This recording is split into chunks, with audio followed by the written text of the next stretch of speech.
Olga, thank you so much for spending some time with me today. I really appreciate it. It's such a rare occasion to be able to, after the fact, after an opening weekend, be able to talk to one of the stars of one of a film, especially who had such an impact in the third act. How was that for you? Um, it was great. I'm thrilled to be a part of it. It's a great, great surprise, uh, great secret that we all kept away from the audience, and we pulled it off. It's quite incredible that no one found out. Um, I'm thrilled to be part of the Marvel family, and yeah, and to have been able to portray such a cool, badass character, but yet, who's so damaged and has so much suffering as well at the same time. Yeah, because it really took me by surprise, especially watching it the second time through. How after your reveal as Antonia, how much depth there was there. And you were only on screen for just a few minutes. That's incredible. And I understand that there's some people who did not like the way that it was converted from Tony Masters to Antonia, but I think it fit the film very, very well. And there's so much more room for growth. And I think that's where I had a problem with is that I was left wanting so much more. Well, I'm pleased to hear that you'd like to see more of it. Um, yeah, well, that's all we could fit in I guess, well, that they could fit in this story. But yeah, I don't know what, the character can be explored in so many different ways. Hmm. I don't know. Obviously, I don't decide that. Um, but yeah, it's definitely a cool character to explore. Before necessarily talking about maybe what you'd wish to see her do in the future, let's talk a little bit about Antonia as a character who's gone through a lot.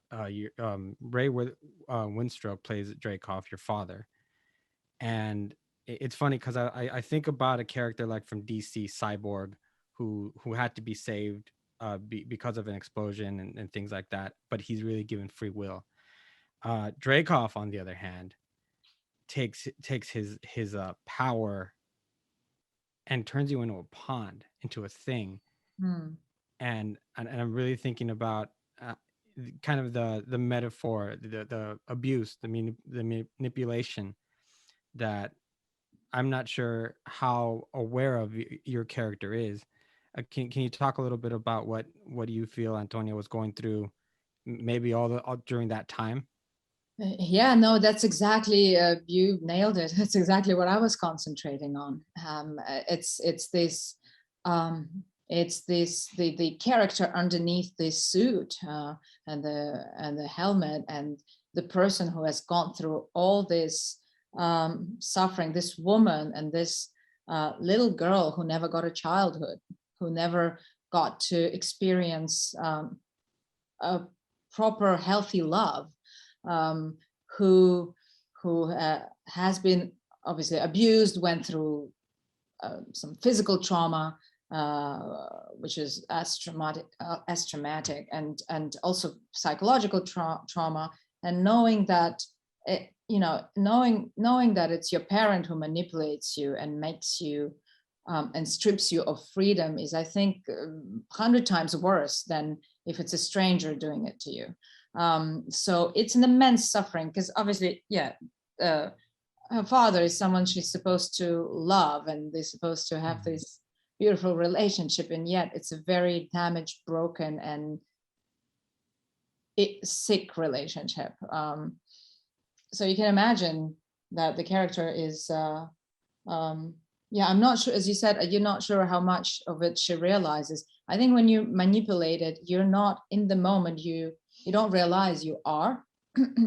Which is what's interesting about her in the end, that moment where suddenly there's a glimpse of awakening, the glimpse of truth. She's confused, because underneath it all there is a capability of that, of that that person or entity to actually understand and think. She's not just a robot who is, Hmm. who obeys.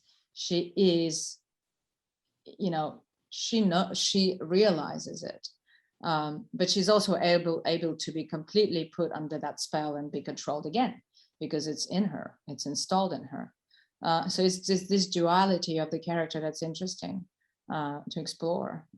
And she could really go back and forth, I suppose, if someone gets hold of it again, of that Hmm. of that thing that manipulates her. She could be manipulated again, and that would be, for example, in future, that would be the danger for the character, I suppose, and to be made into, to be always used for the bad and not for the good. Um, but yeah, it's a good metaphor for abuse and and um, bad love, Hmm. love that doesn't really know how to love and how to take care, Yeah, selfish love. yeah, because I didn't see any love from him, and honestly, he's one of the most despicable villains I think I've ever I seen guess, on a yeah, even but we cinematic. don't even, you're right, we don't even see love. Yeah, I just say it because it's just kind of, would think a parent would, is supposed to somehow love Right. each. And yeah, that's also an interesting, is there even love somewhere? So, so what was that like to film that moment? And how many did you maybe think of different ways to show that moment of awakening? Because it's such an important moment for your character. Yeah, it was an important moment, and yeah, we discussed it with Kate, and it was important for us to see the humanity, the real, the heart, the soul of the character, that she does have it. Hmm. She hasn't been stripped of that. Um, it's just been asleep. Um, Hmm. and that scene was definitely, yeah, very important to me. And yeah, that, I think it's that beautiful moment when she comes head to head with Natasha, and there's this recognition and togetherness. Um, it's a nice moment in the film, because So we. obviously they're opponents throughout the whole film. Hmm.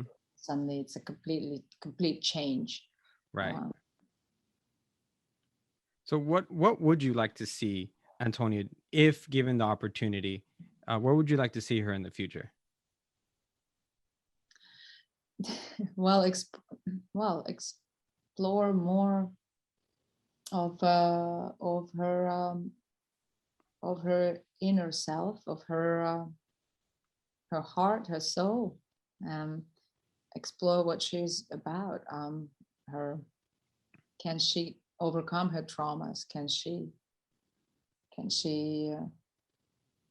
she ever get rid of this bad side that's installed now in her? It's programmed. This battle that she will have to go through. There is a lot to explore, so it would be nice to get to the core of it and keep exploring. I think, yeah, there's so much that could be done with this character. That's exciting. Yeah, yeah, because you I mean you can continue to be Taskmaster, and I almost think that in an anti-hero type role sometimes where maybe she's going to be trying to do good, but like you're saying, fighting fighting that quote unquote bad side, and maybe Yeah, still. I guess as I said, there's always a danger that even if she tries to do good and she tries to escape that that bad side, there's always a danger that someone else gets hold of her and makes her be that again, because she has this possibility to be almost like this machine where Hmm. all the feelings go off and she just executes what she's told to do, where the mind is switched off. And that is, anyone could get hold of that, but she's a very useful tool in the hands of a villain, of another villain. Hmm. Yeah, that would be a very interesting take. Olga, thank you so much for your time. Congratulations on the success of the film, both in theatrically and also on Disney Plus. It's doing very, very well, and I hope that we get to see you again very soon on another project. Thank you. All right, take care. Bye.